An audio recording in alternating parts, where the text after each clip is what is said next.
Lacey Everett here with the Minds in Motion dance series. Don't forget to subscribe to the Minds in Motion YouTube channel. It's free, easy. You just click a button and you're done. Today's guest is Malia Baker. She is a professional dancer filled with intelligence and pure talent. Today, we're going to be talking about two of my favorite things to talk about: self-compassion and vulnerability. Malia is going to give us self-compassion examples. Why is self-compassion important? She's going to teach us how to be kind to yourself today and every day. We talk about how vulnerability is strength. She also gives some self-advocacy exercises and tips. So let's meet Malia. Hi, Malia. Hi, Lacey. I'm so excited. Yes, I'm so excited too. Thank you so much for joining. Yay. Yes, I'm so excited to dig in. You're the perfect person to talk about two of my favorite things: self-compassion and vulnerability. You preach that. So yeah. I thought you were spot on for this. Yay. Yes. And I thought we could dig into self-compassion first. If you have also examples of self-compassion for others and how self-compassion has helped you, what you do. Yeah. Throughout my life, I feel like by default, I think everyone operates at different frequencies by default. I feel like I've always been someone that's been pretty confident, that's been like outwardly very like friendly and open. And I think there are so many reasons why that could be. But as I've gotten older and as like more doubt has come in, I've learned that it's really important to be kind to yourself. And I too am someone that is very supportive of others, and switching my mindset of like talking to myself the way that I talk to others was a huge thing, because I feel like everyone is so mean to themselves in their self-talk that once I was able to kind of start shifting the way that I talked to myself, I was kinder to others. I was like, it just changes the way that you interact with the world when you view yourself as a good part of it, not like a negative part of it. I can really understand that, because there's a saying in psychology about that, and it's treat yourself as you would treat a friend. Yeah.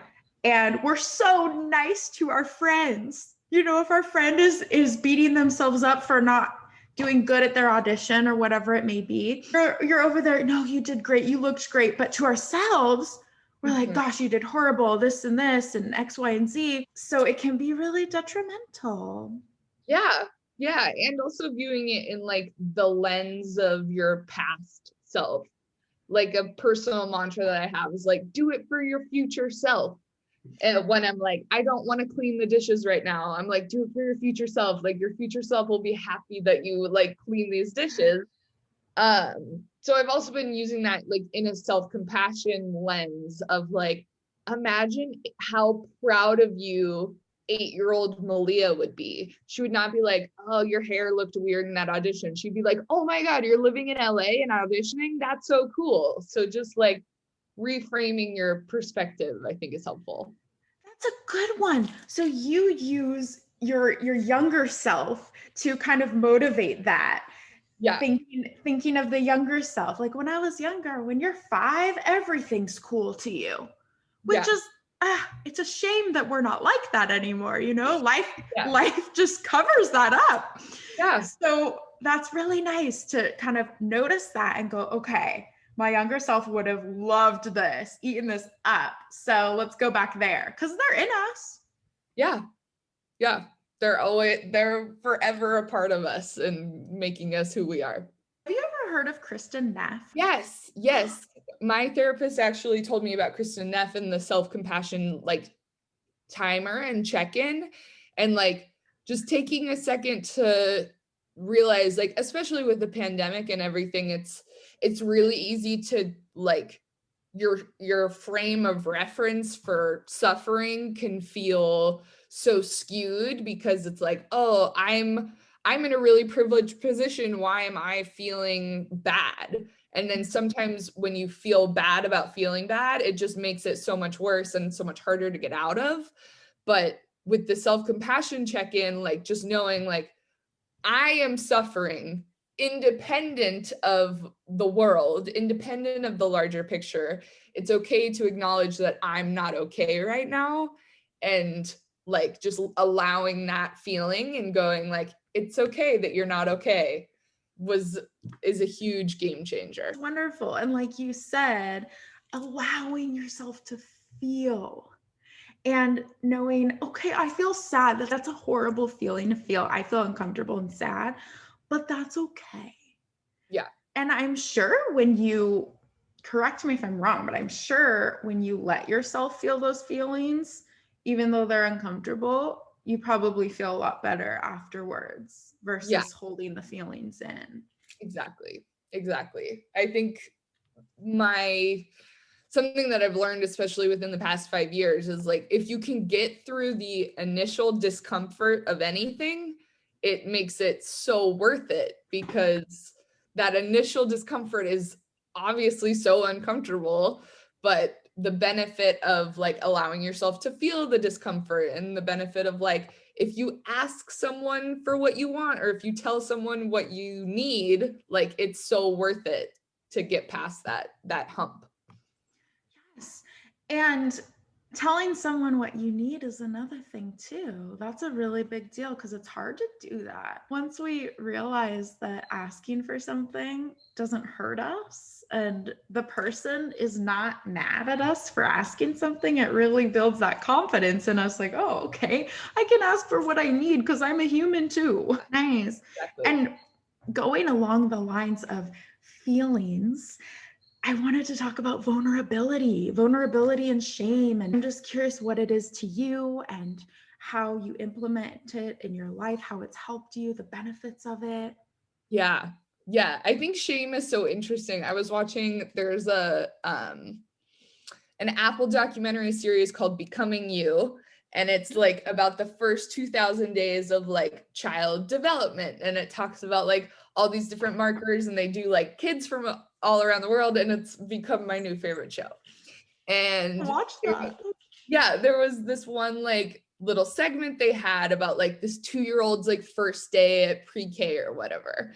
And they were talking about, like, this might be the first time she's felt shame because she tried to put someone else's shoes on thinking that they were her shoes, but they weren't her shoes. And when it was pointed out to her, she was so embarrassed and felt so much shame that she just, like, had a temper tantrum. And I think, like, that is so cute. And we wouldn't view that 2-year-old, we're like, silly 2-year-old, like, it just wasn't your shoes. It's not a big deal.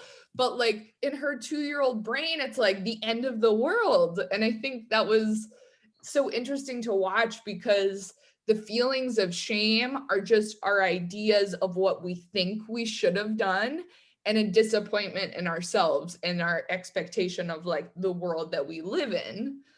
So I think when you can shift, like, knowing that the expectations of the world are not finite, are not, like, concrete, and that you can allow for imperfection and allow for wiggle room and allow for mistakes without it being crippling and earth shattering, that is a huge deal, because it's all about, like, your perspective of your own shame. Because taking it back to, like, your friend or yourself, the way you would treat a friend, it's like your friend might not think that's a big deal, but you're the one making it a big deal. And it doesn't always have to be that way. Malia, this is great. You're really advanced at this. But I've been going to therapy for 2 years, and it's helped tremendously. I love that. Yeah. Cheers to therapists. Cheers to therapist, Myra. You changed my life. And also how it goes back to your 2-year-old self and how these things somehow, whether we like it or not, we internalize them. And over time, you grow, life happens, things get piled on you, but somehow that still is in you. And we don't really know, we don't really realize it. It's like in our unconscious. Yeah. Every human has so many factors that have contributed to them being the way that they are, that like those feelings of 2-year-old shame are like still built in you, because that's how you learn your feelings and learn like who you are, and your personality is all entangled in that. Yes.